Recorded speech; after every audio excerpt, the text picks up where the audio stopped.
The first Hyrox race for my wobble time, 11 minutes. Oh, it was not bad, not bad. Not bad. I mean, my estimate, not a lot. I don't run. At all?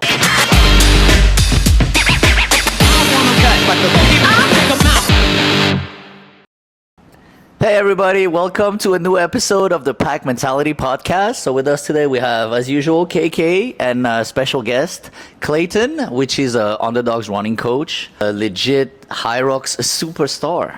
So today we want to talk about running for Hyrox. So can you tell us a little bit about your background? So I only started Hyrox back in November last year. I'm still a triathlete.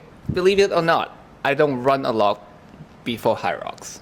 Like we define run a lot, not a lot. I don't run At all? at all. But you have...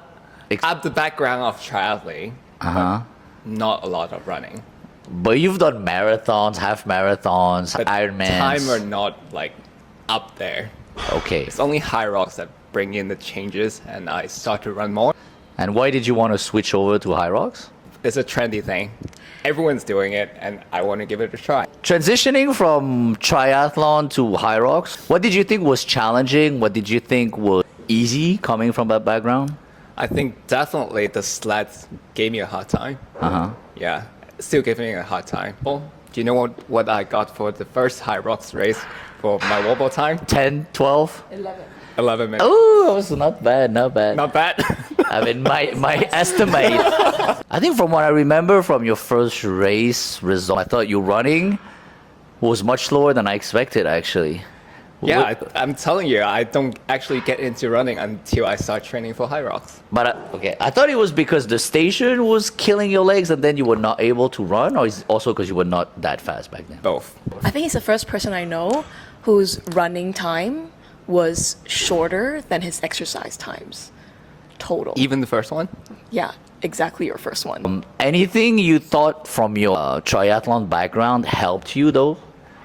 Definitely the mindset is in your head. A solo race, by the time you get to the wall, you just don't have the energy to pick up the ball, right? I think triathlon really helps me to get through that. For me, when I see you racing, what I notice, you really have the mentality grinding and keep pushing. I think a lot of people, when they race, they kind of silent quit. So it's not they totally quit, but they're like, oh, you know, I'm tired, so I'm just going to slow down. It's okay. It's not a big deal. And that's how you go from hitting your target to completely missing it. Right. And like having that mentality of like refusing to slow down and be like, you know what, it hurts, but I'm just going to keep going. I think it makes a huge Now that you difference. put it together, I think for Hyrox, at most the race itself is like an hour and a half, but triathlon race can last up to like 5 hours. And that's what keep me going. I just need to get through an hour and a half. So it's actually no big deal for me. So I could push through it. Easy peasy. Quick workout. Quick workout, yeah. The first race, I had no idea what I was walking into. Yeah. So obviously pretty disappointed with the time. I need a way to train smarter. That's how I actually get in touch with you guys. And then I start training regularly and then start running more. I forced myself to run. I made myself run every day, despite the distance is short, like 2K, sometimes only just getting out 10 minutes, I still get it done. I did that from beginning of 2025, doing that, run every day, just get it done. And then by doing that, I think my running got improved by a lot. Like Before you had weaknesses, like some station would destroy you overall time. So, and I feel now you don't have any weaknesses. the reason why I keep doing races after races is I want to see how far I can get. I don't want to set a limit to myself.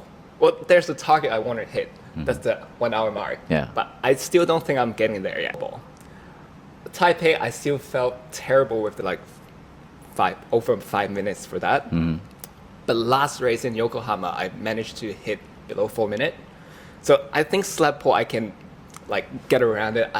I'm good now. But I still find there are different stations that I'm still weak at. There's still room of improvement for me. Yeah. So I think right now the weakness, I still have one. Uh-huh. It should be sled push. Okay. Yeah. I need to start lifting weight, Thank you. hitting the barbell. Finally. We have that on recording, so we're gonna hold you against. Yeah. Yeah, you're gonna start to see me lifting more. Yeah. Okay. Every Wednesday, squat day with Christy and with Daryl. I do agree there was a really big improvement from when we watched him do the first race in Taipei compared to like the recent races that he's done now. Obviously, strength and the right kind of training is one. I think strategy in terms of like how you're pacing yourself, like the more he does the races, I think the more you learn to like when to use how much effort and power to be able to sustain yourself through the whole 1 hour and a half with like a hybrid of not just running at like a certain heart rate, but your heart rate goes up and down, up and down. You're pushing, you're pulling, you know, your effort like changes, you're up, you're down, the level changes. Like that's like a lot of stuff to go through as well. You have to think about, yeah. You're right about the heart rate. What's the hardest part during the race is by the time you get to burpees, it's the middle of the race, and you need to manage to get to, especially if you're doing single, the whole thing. You cannot just kill yourself on the first half. By the time you get over the burpees, the race gets easier from there. That's what I'm learning as I go. There's a good amount of runners out there that they see the hype around Hyrox and they're interested to try or to switch over. Right. So what would you tell these people and what would you recommend for them to transition, like in terms of training? Runners usually don't have the strength. Definitely work on the sleds, practice your wobble. You need to have a compromised condition to hit the wobble, just like the race. And believe it or not, even you do 100 wobble unbroken after a workout, in the race, it's still hard. Yeah. It doesn't get any easier, but the rest is inside your head. Yeah. I think a lot of people who come in who I see normally does like marathons or triathletes or whatnot, I think the biggest issue for them is not getting used to having the levels change and the heart rate change and the effort change, because they're so used to like they can smash out a marathon in like, I don't know, sub 4 easily, maybe even like somehow like near or close to 3, or that's their goal coming forward. And yeah, Hyrox is like half of that time, but then also your heart rate is not just here, right? Yeah. Yeah. So then I think that's another thing that we'll need to get used to or also work on, is how to regulate their heart rate, regulate their breathing, and pace themselves throughout all these effort changes. And the stronger you are, the less it will take a toll on your body. So obviously, we always mention this all the time whenever we get asked, is that work on your strength, not just doing heavier, just like lunges or whatnot, like actually go into your compound strength.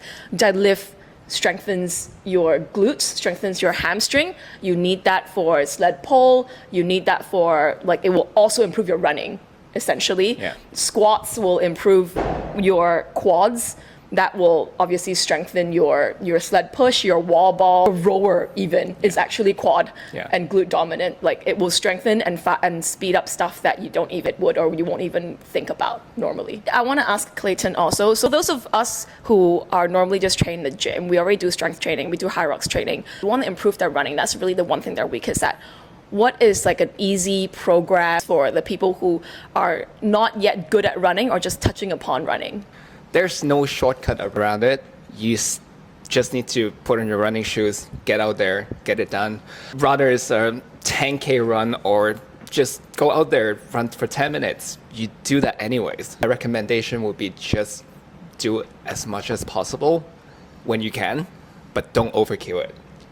Because I think what runners, not just for people getting into Hyrox, for marathon runners, people who is just starting to get into marathon, people think, oh, I need to get to that 42K mark.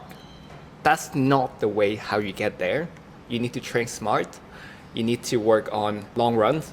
You need that in your legs, not just getting to the distance, but you need that muscle memory for your legs.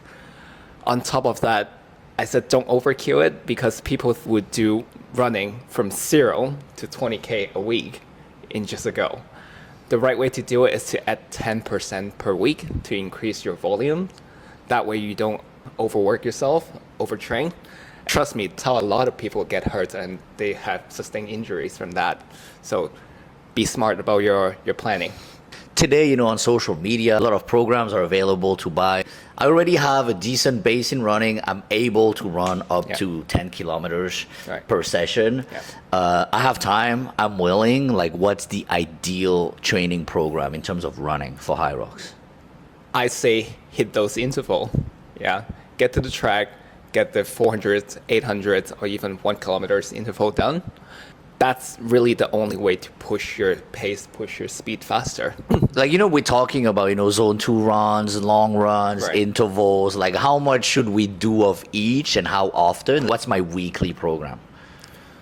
If you have time, Yeah. and if you really want to get better in running, my recommendation will be at least 2 intervals. Yeah. If you can squeeze in one session, 5 to 6K tempo run, so that should be slightly above your regular race pace. Add in one more weekly long run, Okay. so over 10K, 10 So to 15. long run, slow pace.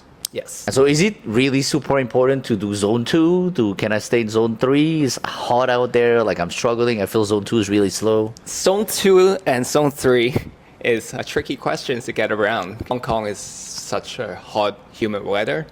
Your heart rate by just walking outside will be like all over the place. Yeah. But you're right, it's actually important to do Zone 2. How I do it, I go by feeling most of the time. I don't look into my watch until I finish the run, have my like data sync into the app so I can look into it. I go by feeling. Okay. It's more like how you control your breathing, how you regulate yourself. You don't look at your watch at all. You just go by feeling. You just try to focus on your breathing, just kind of zoned out, enjoy the sun if you can. So would that be what they say, you know, like you run with a friend and you're able to have a conversation at the same time as you're running? That count as a zone 2? Yes, and you got to make sure that friend of yours is also hitting Zone 2 when they're chatting with you. No problem. That is a you issue. With KeiKei, we run. We're fine. We're zone 2 chatting. Well, got to pick the right friend. I have like multiple friends telling me that they go out and they look at their watch and their zone 2 running at like 11-minute pace. Slower than walking. True story. As someone actually came to me about this, and I told them to just ignore your watch because in Hong Kong when you're running outside, if you can talk to yourself while you're running or sing, you're good. Like it doesn't even Yeah, matter if it's at yeah. zone 3, but you're comfortable enough to be able to hold a conversation. What you would consider a zone 2 Easy run, running, right? yeah. So just to wrap it up, what's coming up for you guys next? Well, it's actually next week and we're racing in Beijing. So we did an okay time in Taipei as a mixed double, Yeah. and we're here to do even better and redeem ourselves. Redeem ourselves. But just try to beat our old time. So we had like a 106. That was when Clayton had a 107 personal record. Personally, I feel like if he now hit a 104 in Japan recently, I can't be a useless partner. I need to contribute to this mixed double team. We it can can't be do it. worse We than can his do it. single, you know? Can do it. mean, he can. But let's not. I would like to be helpful. I would like to be a helpful human being. Okay. KeiKei actually banned me from signing up a solo race in Beijing, so we should be good for the double race. Let's get that personal best. Yes. So see you on the next episode. You guys will find out what happens.